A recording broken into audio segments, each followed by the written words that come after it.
Bonjour YouTube, je suis Sébastien et je vous propose aujourd'hui d'étudier avec moi le problème du décapage d'un vieux volet en bois peint. Alors on va essayer différentes méthodes. La première, comme vous pouvez le voir, c'est la perceuse avec une brosse en laiton. Ça décape en effet, mais le petit problème, c'est que ça raye complètement le bois en dessous, donc le résultat, une fois repeint, ne sera pas terrible. Deuxième option possible pour décaper ce volet en bois, on va essayer la disqueuse avec un disque de métal tressé. Vous pouvez voir que c'est la version un peu agressive, c'est ce que j'utilise souvent sur la carrosserie. Ça décape encore plus efficacement, ça il n'y a pas de doute. Petit problème, comme vous pouvez le voir, il y a des taches de noir qui apparaissent sur le bois, c'est là où il est brûlé par le frottement du métal. Donc si on est extrêmement délicat, c'est éventuellement faisable pour pas s'embrûler le bois, mais il chauffe beaucoup plus avec la disqueuse, forcément ça tourne beaucoup plus vite. Et c'est pas forcément ce qu'on recherche si on veut préserver les volets. Et surtout, si vous insistez un peu trop à un endroit, vous allez commencer à creuser le bois. Donc il faut être très précis avec sa disqueuse. Efficace, surtout sur une petite zone. Pas optimal à mon sens pour décaper un volet entier, encore moins les 25 qu'il y a ici. Ensuite la ponceuse, alors là je vais essayer au 40 directement, hein, vu l'état de la peinture. Je ne vais même pas essayer les disques plus subtils. Donc ponceuse orbitale sur batterie. Vous l'avez déjà vu en vidéo. Si c'était une bonne solution, la version sur batterie n'est pas viable parce que la batterie ne dure pas assez longtemps. Mais comme le bois est ancien et que le volet n'est pas parfaitement lisse, ça n'adhère pas partout et du coup ça prend extrêmement longtemps pour poncer, quelle que soit la vitesse de rotation du disque. La seule solution que j'ai trouvée pour avoir un peu d'efficacité, c'est d'utiliser le bord du plateau, donc de ne pas poncer à plat mais avec un léger angle afin d'avoir un angle d'attaque pour arriver jusqu'au bois. C'est semi-efficace, le rendu est très bien puisque le bois est lisse, hein, mais arriver à passer dans les petites veines et les imperfections du bois va être une gentille galère. Donc c'est encore une fois une solution sans doute très bonne si vous avez des volets neufs que vous voulez décaper et repeindre, donc parfaitement lisse et uniforme. Avec celle-là, ça va être pénible, surtout dans les coins, les recoins, sans parler des persiennes. Ça va être un cauchemar bien différent.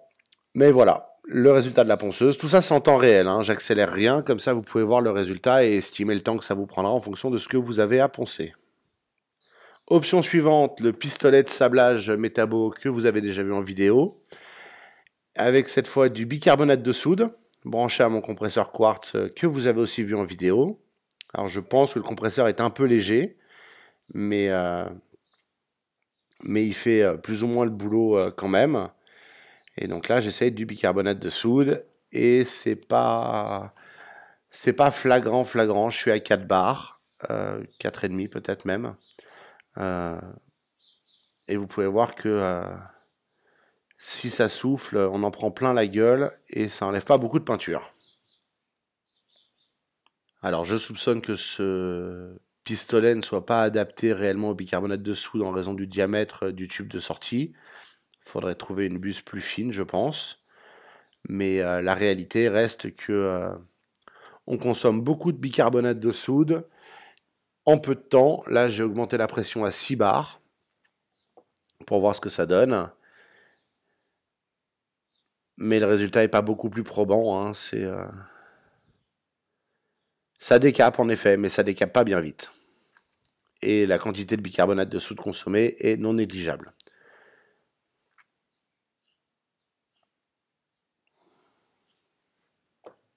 Encore une fois, c'est en temps réel, donc pas de surprise. Là, je l'essaye sur la ferrure, et vous pouvez voir que c'est vraiment pas très efficace. Ensuite, la même avec du sable de filtre à piscine. C'est bêtement ça que j'ai acheté. Ça convient à peu près au sablage, c'est pas du très précis, mais ça suffit pour ce que je veux faire. Et voilà le résultat. Tout de suite, vous voyez que c'est quand même nettement plus efficace que le bicarbonate de soude. Encore une fois, c'est en temps réel. Alors, entre le compresseur et le pistolet qui manque un peu d'efficacité, et le fait qu'on en prenne plein la gueule et que ça consomme du sable à vitesse grand V, là on va redescendre à 4 bars, voir la différence, puisqu'on était monté à 6. C'est sans doute la meilleure solution que j'ai trouvée, mais c'est un petit peu laborieux et vous pouvez voir les éclats de sable voler partout. C'est comme ça en permanence. Alors j'essaierai de faire une modif de ce pistolet pour voir si on peut canaliser un peu le sable, parce qu'en l'état, objectivement, c'est pas réellement utilisable sans foutre une tonne de sable par terre et partout et sur soi. Donc ça fait partie de mes petits projets d'essayer de trouver une solution. Clairement, ça marche mieux à 6 bars qu'à 4. Il y a peut-être un réglage entre les deux qui sera optimal. Vous pouvez voir que je mets ma main pour éviter le sable qui me revient directement. Même si je porte des lunettes, c'est pas très agréable. L'état de surface est pas mal. Alors ça laisse ressortir un peu les veines, mais pas de façon excessive. Et comme c'est du vieux bois, de toute façon, il y a des veines. Et à la limite, il serait presque facile à la fin de lui passer un coup de ponceuse pour le lisser un peu, mais pour enlever la peinture, jusque-là, le sablage reste de loin la solution la plus efficace en termes de temps. Vous pouvez voir que sur l'angle de la persienne, ça fonctionne aussi là où la ponceuse deviendrait problématique. Alors évidemment, on peut démonter les persiennes, hein, mais bon, c'est un autre jeu, ça. Le principal problème de ce pistolet reste la consommation de sable. Quand on arrive en fin de bocal, le tube va pas jusqu'au fond, donc c'est pour ça que vous me voyez l'agiter, c'est pour remettre le sable en place plutôt que dans un coin, jusqu'au moment où je sature et je vais rechercher du sable. Avec un bocal plein, ça marche à nouveau mieux. Vous pouvez voir que ça renvoie toujours du sable un peu partout, mais ça enlève la peinture, ça décape du premier passage complètement. Donc même si c'est pas très rapide, le résultat est quand même bien sympathique et le rendu efficace. Et alors sur les ferrures, c'est encore plus efficace puisque comme c'est du métal, elles sont plus dures, donc il y a moins d'amortissement du sable. Et l'état de surface, évidemment, du métal avec le sablage est prêt à peindre, nickel, plus de rouille, plus de rien. Et on peut sabler dans les coins, on peut tout sabler, c'est assez fabuleux. Donc, pour les ferrures en tout cas, sous réserve d'une solution pour éviter que le sable se barre partout et qu'on puisse le faire dans une espèce de fausse cabine de sablage pour, pour récupérer le sable et le réutiliser, c'est sans doute la meilleure solution. En l'occurrence, n'ayant pas assez de sable et en ayant foutu partout et sans solution et face aux besoins de les sabler vite, enfin de les décaper vite, je les ai faites à la disqueuse, ces ferrures. Et l'ensemble de ferrures crémones sur les deux volets m'a pris plus de 6 heures. Donc, a posteriori, j'aurais dû passer le temps de faire une cabine de sablage et me trouver du sable. Mais bon, on apprend avec nos erreurs. Comme vous pouvez voir, j'ai encore vidé un bocal de sable. Ça, c'est la partie vraiment pénible. C'est que le sable ne dure pas du tout, et, enfin, parce que le bocal est trop petit et qu'on n'a pas de récupération.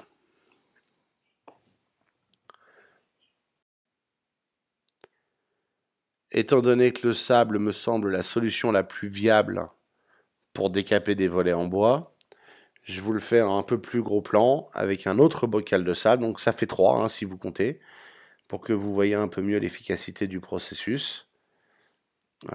Et je pense qu'une sableuse un tant soit peu correcte avec une buse et la récupération du sable sera plus efficace que ce petit pistolet qui n'est pas prévu pour faire un volet entier. C'est pas son but. C'est clairement un jouet et pas un outil pro. Alors comme vous le voyez, je suis en train de toucher le bois pour voir l'état de surface et les veines du bois restent un petit peu saillantes, mais il suffirait d'un tout petit coup de ponceuse ou de papier de verre à la main derrière pour avoir une surface quasi entièrement lisse. prête à peindre. C'est sans doute la meilleure solution à mon sens. L'alternative étant le décapage chimique, mais sur du vieux bois, moi je mets pas les produits qu'on trouve dans le commerce. Et on trouve des professionnels qui ont des bains. Tous ne prennent pas les clients particuliers et le tarif est souvent un petit peu coton. Euh, de ce que je sais, on peut estimer à 30 € le mètre carré. Si vous avez pas mal de volets à faire, sachant qu'il y a les deux faces qui comptent, ça fait vite 100 € par volet, voire plus pour les portes et ainsi de suite. Et d'un coup, la facture devient très salée. Donc voici mon expérience de décapage de volets. Petite dernière option que madame a voulu essayer et je l'ai laissé faire, c'est le décapeur thermique et la raclette. Alors comme vous pouvez le voir, ça enlève la couche accessible. Elle pourrait avoir une meilleure spatule, mais bon, elle a pris celle qu'elle aime bien. Quel avantage d'avoir les angles bouffés, ce qui fait que ça raye pas le bois sur le côté. C'est finalement pas si mal. Et ça fonctionne même si ça chauffe. Là, vous la voyez faire en temps réel. C'est peut-être une solution d'enlever le gros avec ça et de terminer avec la ponceuse orbitale ou avec la sableuse en gagnant du temps nécessairement puisqu'il y a moins de surface à enlever. Mais c'est pas forcément gagné pour autant. Merci d'avoir suivi cette vidéo, j'espère qu'elle vous aura été utile ou vous aura intéressé. N'oubliez pas de la liker et de vous abonner. Si vous avez des questions ou des remarques, les commentaires sont là pour ça.